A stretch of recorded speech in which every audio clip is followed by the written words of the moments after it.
Hello.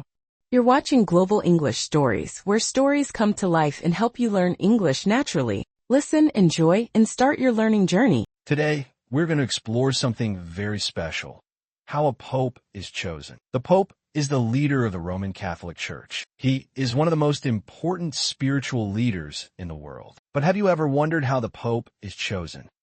Introduction. When a pope dies or resigns, the church must choose a new leader. This is not a simple process. It is a mix of tradition, ceremony, and careful decision-making. The process is old and mysterious. Only a few people are allowed to be part of it. It all happens in a place called the Vatican, which is a small country inside the city of Rome. In this story, we will answer big questions like, what happens when a pope dies? Who can become pope? What is the conclave? How do the cardinals vote? And how is the new pope shown to the world? Part 1. What happens when a pope dies or resigns? When a pope dies or resigns, it marks a profound moment in the history of the Catholic Church. The death of a pope brings an end to a papacy, but it also signals the beginning of an important process in the Vatican. The passing of the pope is a time of mourning for the faithful around the world, but it also requires the Church to quickly turn its focus to the future. This event triggers a series of actions that ensure the continuity of the Church's leadership as the Vatican begins the preparation for electing a new pope. The moment a pope dies, the Vatican immediately makes the announcement, and the Church enters a state of mourning. The body of the pope is carefully prepared and displayed for public viewing, allowing the faithful to come and pay their respects. This period is a time for reflection on the Pope's leadership and contributions to the Church. When Pope Benedict XVI resigned in 2013, it was the first time in over 600 years that a pope voluntarily stepped down from the papacy. His decision to resign was unprecedented, and it took the Church by surprise. The resignation sparked conversations about the future of the papacy and what it would mean for the Church's leadership. It highlighted the fact that, despite being a position held for life, the papacy is not immune to the limitations of age and health. Benedict's resignation set the stage for the election of Pope Francis, the first pope from Latin America. The resignation process itself involves a series of steps that prepare the Church for a new chapter. The Vatican takes careful measures to ensure that everything is in place for the conclave, the gathering of cardinals who will ultimately elect the new pope. Once the pope has passed away or resigned, the College of Cardinals, the body of senior church officials, takes over the responsibility of managing the Church's affairs until the election of a new pope. They are responsible for the day-to-day running of the Church and for organizing the conclave, where the new pope will be chosen. The Vatican prepares the Sistine Chapel, the traditional site for the papal election, ensuring that everything is in place for the secretive and sacred conclave process. While the body of the pope lies in state, the Church focuses on preparing the cardinals, who are the key players in selecting the next leader. During this period, the cardinals gather in Rome, often holding meetings to discuss the needs of the Church and the qualities they hope to see in the new pope. The funeral of the Pope is another significant event during this period. It is a moment for the faithful to honor the Pope's life and legacy, and it brings together millions of Catholics from around the world. The ceremony is attended by leaders of the Church, as well as world leaders and dignitaries. This is followed by the beginning of the conclave, where the cardinals will begin the process of selecting the new Pope. While this process is often associated with solemnity, it is also a moment for reflection on the future direction of the Church. The Church's teachings and beliefs remain constant, but it is through the papal election process that the direction of leadership is determined. As the funeral concludes, the cardinals are locked inside the Sistine Chapel to begin the conclave. They are bound by secrecy as they make their decision in prayerful discernment, hoping to choose a leader who will guide the Church in the coming years. The secrecy of the conclave is an essential part of the process, ensuring that the election is free from outside interference and is guided by the Holy Spirit. The waiting period for the new pope can be intense, as the world watches with great anticipation, hoping to see who will emerge as the new leader of the Catholic Church. Part 2. Who can become the next pope? When the papacy becomes vacant, one of the most critical questions is, who can become the next pope?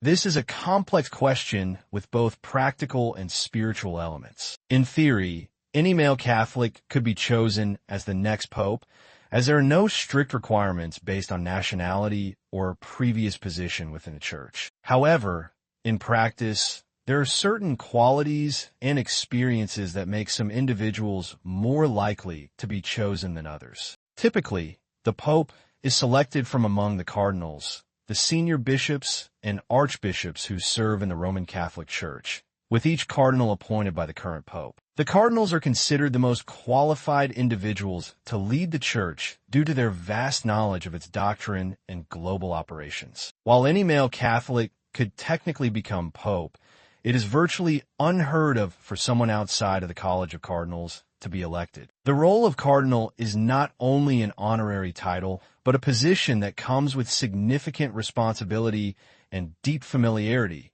with the Church's inner workings. The cardinals are expected to have an understanding of the Church's global needs, the challenges it faces, and the ways in which the Pope's leadership can help guide the Catholic world through these challenges. For this reason, the most likely candidates for the papacy are those with experience as cardinals, particularly those who have spent time in important Vatican offices or who have demonstrated notable leadership in the Church. Historically, popes have often been selected from countries with a strong Catholic presence, such as Italy, Poland, and Spain, though the recent election of Pope Francis in 2013 broke this tradition. Pope Francis, born in Argentina, became the first non-European pope in more than 1,000 years. His election marked a significant shift in the Church's approach to leadership, as it demonstrated the Church's growing recognition of the global nature of Catholicism, especially in regions like Latin America, where Catholicism is deeply rooted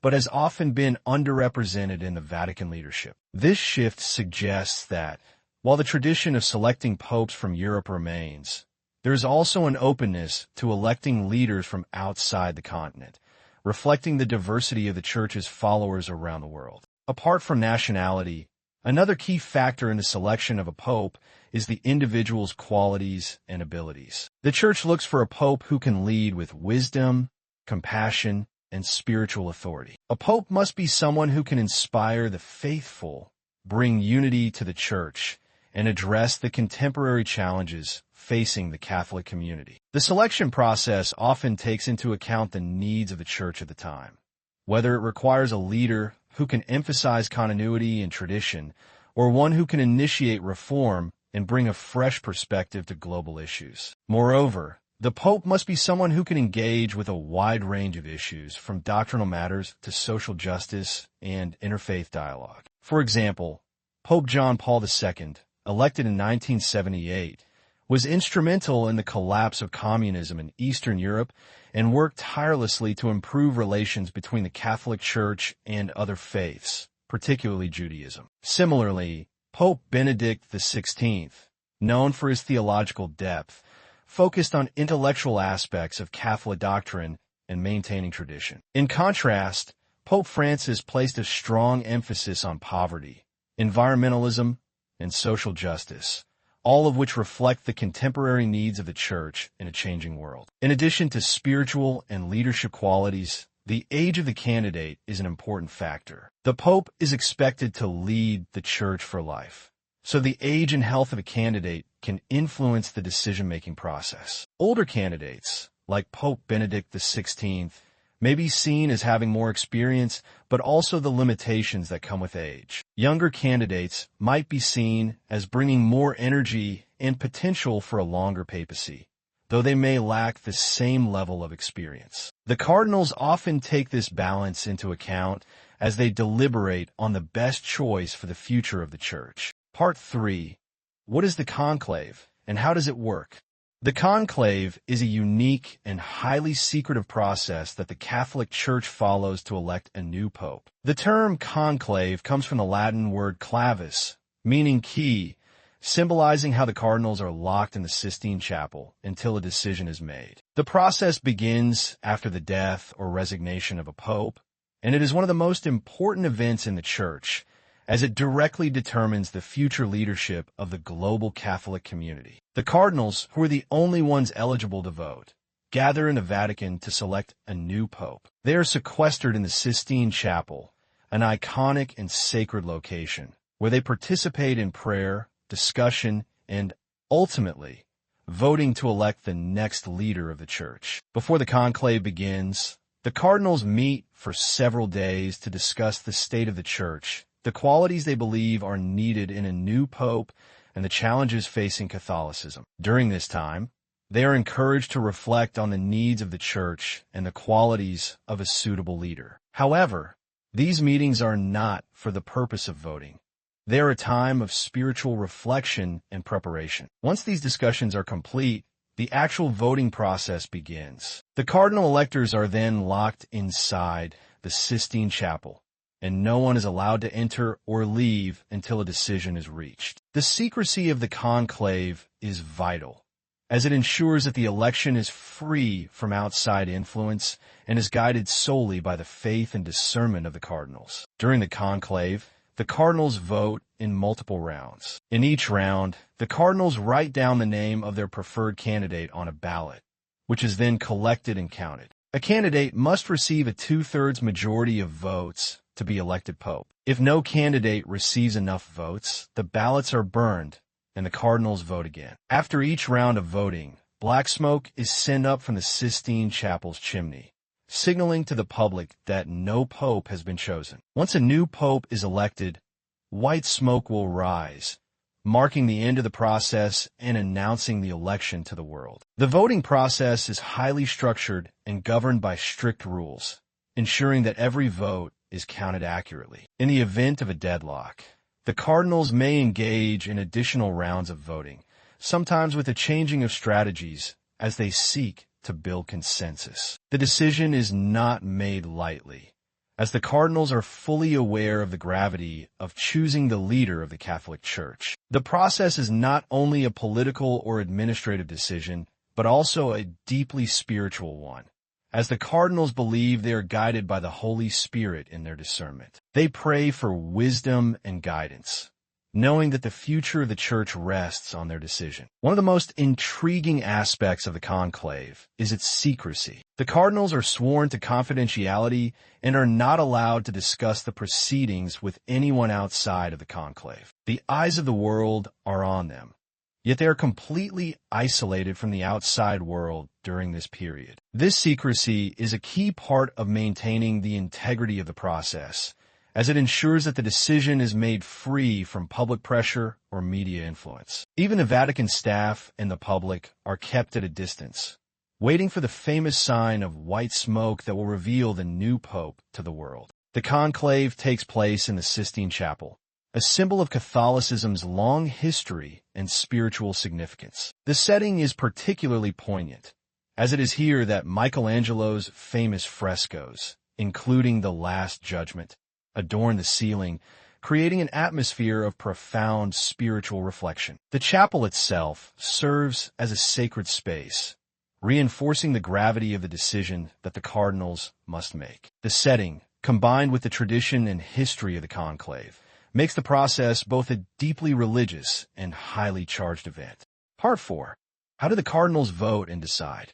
The voting process within the conclave is a crucial element of how a new pope is chosen, and it is marked by a series of rituals and steps that ensure each vote is carefully considered and counted. The cardinals, who are the electors, gather in the Sistine Chapel, where they participate in multiple rounds of voting to select a new leader for the Catholic Church. This process is governed by strict rules and guidelines to ensure that it is fair, transparent, and in line with the traditions of the Church. The manner in which the cardinals vote and come to a decision is both a spiritual and practical exercise that reflects the deep responsibility they carry in choosing the next pope. Each cardinal casts a vote in secrecy, writing the name of their preferred candidate on a ballot. The ballot is then placed in a large chalice, which is later shaken to mix the votes, ensuring that no one knows who voted for whom. This secret ballot allows each cardinal to vote with a clear conscience, without fear of reprisal or influence from other electors. After each round of voting,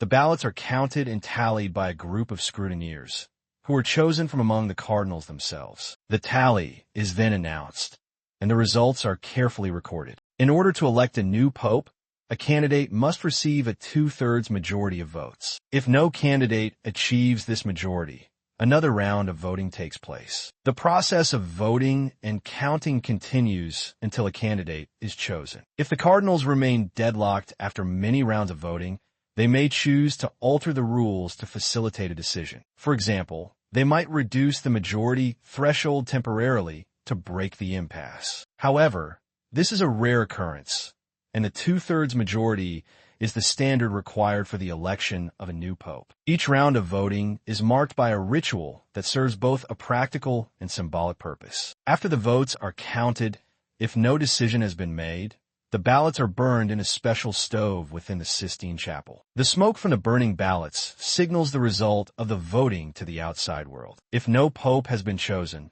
the smoke will be black, and the public will know that the cardinals are still deliberating. If a new pope is elected, the smoke will be white, signaling the end of the process and announcing the decision to the global Catholic community. The black and white smoke is one of the most iconic symbols of the conclave, as it provides a visual representation of the decision-making process. It is a tradition that dates back centuries and has become synonymous with the election of a pope. The smoke is a signal not only to the outside world, but also to the cardinals inside the chapel, who know that they must continue their work until a new leader is chosen. The smoke also serves as a reminder that the decision to elect a pope is not just about politics or strategy, but about the guidance of the Holy Spirit, with the smoke marking the moment when the Spirit is believed to have led the cardinals to the right choice. While the voting itself is a structured and serious process, the atmosphere inside the Sistine Chapel is one of deep prayer and reflection. The cardinals do not merely cast their votes based on political considerations or personal preferences. They are engaged in a spiritual process, praying for the wisdom to make the right decision. Many cardinals report that the experience of voting for the new pope is a deeply emotional one, as they understand the weight of the responsibility they carry. It is not just a matter of selecting a leader. It is a matter of choosing someone who will guide the church, its members, and its mission for the future. This spiritual dimension of the voting process is a critical aspect of how the cardinals come to their decision. Part 5. What happens when a new pope is chosen? The moment the new pope is chosen marks one of the most significant events in the Catholic Church and is celebrated with anticipation and excitement worldwide. After days of intense deliberation, prayer, and voting, the cardinals reach a decision, and the result is finally known. The moment of decision is announced in the Sistine Chapel, and the world begins to watch for signs that the conclave has concluded. The first visible sign of a decision is the smoke rising from the chimney of the Vatican's Sistine Chapel. If the decision is to elect a new pope, the smoke that emerges is white, symbolizing the conclusion of the election and the choice of a new leader. This white smoke is a powerful symbol. For centuries, it has been the signal that the cardinals have come to a consensus and have elected a new pope. The ritual of burning the ballots after each round of voting ensures that the outcome is communicated to the public in a very dramatic and visible way. While the world waits with bated breath, the smoke rising from the Vatican becomes the focal point of the Catholic faithful and the media. It is a moment of both spiritual and historical significance, as the Catholic world has just witnessed the election of the next successor of St. Peter, the leader of the Catholic Church. Once the white smoke has emerged, the Cardinal Dean steps forward and calls for a special announcement. He will declare the name of the new pope to the waiting crowd. The new pope will then step out onto the balcony of St. Peter's Basilica, a moment that is watched by millions around the world. The announcement is not only a celebration of the decision, but also a time for the new pope to address the faithful for the first time as the leader of the church. It is an emotional and symbolic moment as the world sees their new spiritual leader for the first time, acknowledging the weight of the responsibility that has just been passed on to them. The first words spoken by the new pope are highly significant. It is traditional for the new pope to offer a few words of greeting,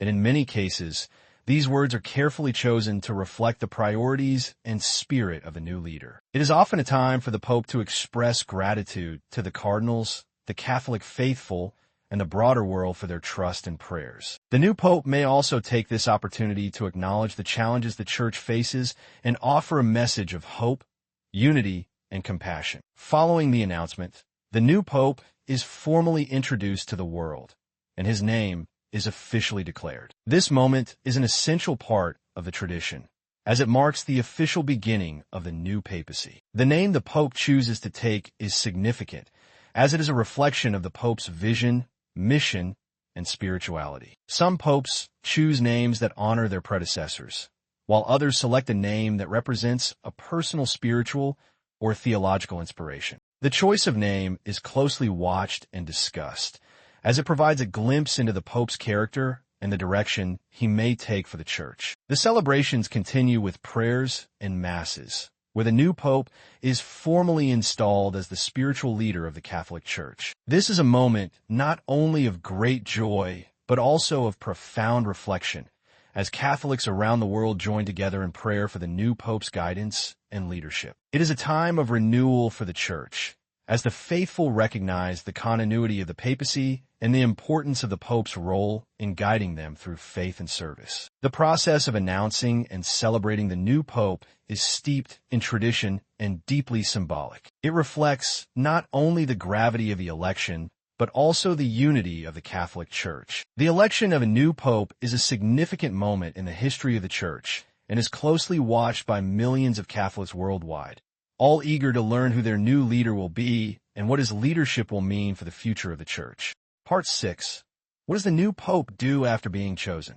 Once a new Pope has been chosen, the immediate moments following his election are crucial in setting the tone for his papacy. This period is marked by both public and private actions that reflect the new Pope's vision for the Church and his leadership. After the dramatic moment of his announcement and the greeting from the balcony of St. Peter's Basilica, the new Pope steps into his role as the head of the Catholic Church, a position that comes with immense responsibility and profound spiritual significance. The first task the new Pope faces is to meet with the College of Cardinals. This meeting is often held in private and is an important moment for the new Pope to express his gratitude to those who elected him. It is also an opportunity for him to discuss the challenges the Church is facing and to seek advice and counsel from the cardinals. This gathering is symbolic of the collaborative nature of the papacy. While the Pope is the leader of the Church, his role is to serve and guide with the support of the cardinals and the broader Church community. In these early days, the Pope seeks to build a relationship with the cardinals, understanding their concerns and priorities, while also beginning to communicate his own vision for the Church's future. In addition to meeting with the cardinals, the new Pope takes time to reflect on the momentous nature of his election and the responsibility he now carries. The weight of being the spiritual leader of over 1 billion Catholics around the world is not lost on the new Pope, and he often spent the early days of his papacy in prayer, contemplation, and seeking guidance from God. It is a time for him to deepen his spiritual connection and reaffirm his commitment to the Church's mission. Many popes, upon their election, will retreat to a private space to pray and reflect, recognizing that the path ahead will be filled with challenges and opportunities for leadership. One of the early decisions the new Pope must make is the appointment of key individuals to his inner circle. The Pope has the authority to select individuals to serve in various roles within the Vatican, including the head of the Vatican Secretary of State, the head of the Congregation for the Doctrine of the Faith, and various other important positions. These appointments are critical as they help to shape the direction of the Church's policies, governance, and outreach. The Pope's choices reflect his priorities and the areas he wants to focus on during his papacy. For instance, a Pope may choose to appoint individuals who share his views on social justice, the environment, or interfaith dialogue, which can have a significant impact on the Church's direction in the coming years. Another important action the new Pope takes is the announcement of his public agenda. While many of the Pope's duties are spiritual, he is also a key figure in global affairs. The Catholic Church plays a significant role in promoting peace, social justice, and humanitarian efforts worldwide. The Pope's actions in his early days often signal the types of issues he intends to prioritize during his papacy. Whether it is calling for peace in conflict zones, advocating for the protection of the environment, or engaging with leaders from other faiths, the new pope's public statements and actions in the first days of his papacy are watched closely by both the media and the global community. The new pope also begins to familiarize himself with the complex administration of the Vatican. The Vatican is not only a spiritual center, but also a political and organizational entity with its own bureaucracy. The pope must navigate these structures and ensure that the Vatican operates efficiently and effectively. This can include addressing issues such as financial transparency, the handling of church scandals, and improving communication with the global Catholic community. The new pope often focuses on making the Vatican a more accessible and transparent institution, improving the Church's relationship with the wider world. The public celebrations that follow the pope's election are also a key part of his early days. The pope will often participate in masses, prayers, and other liturgical ceremonies, which help to introduce him to the Catholic faithful around the world. These public appearances are an important part of the pope's role as the face of the Church, and they offer the new pope an opportunity to connect with the people of God. Whether through personal visits, messages of encouragement, or engaging with the public, the new pope begins to establish his presence as the spiritual leader of the Catholic Church. After being chosen, the new pope embarks on a journey of reflection, prayer, and important decisions, including the appointment of key leaders within the Vatican. His early actions set the tone for his papacy, as he begins to engage with the global Catholic community, tackle the challenges the Church faces, and guide the faithful toward a future rooted in faith, compassion, and service. The election of a pope is not just the start of a new leadership chapter. It is a reaffirmation of the continuity, unity, and spiritual mission of the Catholic Church. Through these rituals and decisions, the Church moves forward. The election of a pope is a profound moment in history, shaping the future of the Church and impacting millions of lives worldwide. If you enjoyed the story, don't forget to like, share, and subscribe. Keep learning, keep growing, and one story at a time.